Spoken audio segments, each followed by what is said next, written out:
सबको जय मसीह की। भाई भक्त सिंह की सेवकाई तथा उनके द्वारा लिखित ईश्वरीय भेदों का प्रकाश, अगस्त 15।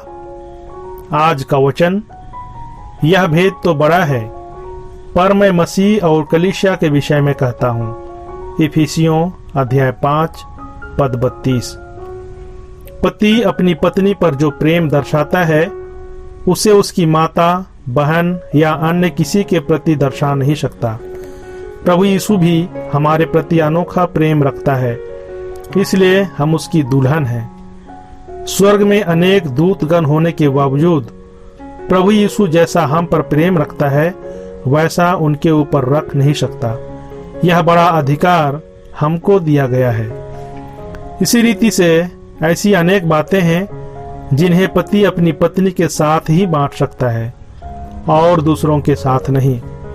यदि वे सच्चे रीति से एक दिल के हों तो किसी भी प्रकार के भय के बिना वे सभी मर्मों को एक दूसरे के साथ बांटेंगे। मसीह भी उसके सभी मर्मों को हमारे साथ बांटना चाहता है। उत्पत्ति अध्याय 18 पद 17 में परमेश्वर कहता है, जो मैं करता हूँ सो क्या इब्राहिम से छिपा रखूं। यूहन्ना अध्याय 15 पद 15 में भी हम पढ़ते हैं, मैंने तुम्हें मित्र कहा है क्योंकि मैंने जो बातें अपने पिता से सुनी वे सब तुम्हें बता दी। प्रभु यीशु हमको उसकी दुल्हन कहता है, कारण कि हम उसके मर्मों को जाने, ऐसा वह चाहता है। यह अधिकार स्वर्गदूतों को नहीं दिया गया है। प्रभु हमारे प्रति कैसी मेहरबानी दिखाता है। उसके मर्मों को जानने के लिए हमें स्वतंत्रता पूर्वक उसकी उपस्थिति में जाना पड़ेगा और हमारे मर्मों को उससे बताना पड़ेगा। पति जब अपने काम के कारण दूर स्थान पर जाता है तब पत्नी को याद करके कई दुकानें घूमकर उसके लिए कोई अच्छी वस्तु लेके आता है। हमारा प्रभु यीशु हम पर किसी पति से भी अधिक प्रेम रखता है। वह हमें ऐसी वस्तुएं देता है जो हमने कभी भी उससे मांगी नहीं हो। उसके अनोखे प्रेम एवं दया के हम पात्र हैं। इस रीति से भी हम उसकी दुल्हन हैं।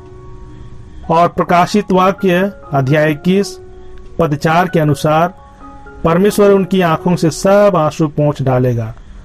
उसने हमें उसकी दुल्हन के रूप में स्वीकार किया है। प्रभु हमें जो प्रेम और सांत्वना देता है वह कोई भी पति दे उससे अधिक अति उत्तम है। वह हमारे आंसुओं को पोंछता है और हमारे घावों को चंगा करता है। वह कहता है, मैंने तेरे आंसुओं को कुप्पी में भर रखा है। तेरी कठिनाइयों और दुखों को मैं जानता हूँ। आ, मैं तुझे सांत्वना दूं। ऐसे प्यारे शब्द हमारे भूतकाल को भुला देते हैं।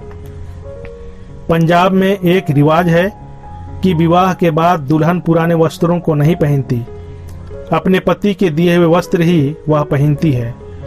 प्रभु भी हमारी बदसूरती को ढांपता है और अपने सद्गुणों और अपनी महिमा को हमें देना चाहता है। ऐसा प्रेम अद्भुत है। प्रभु आपके साथ रहे और आपको आशीष दे।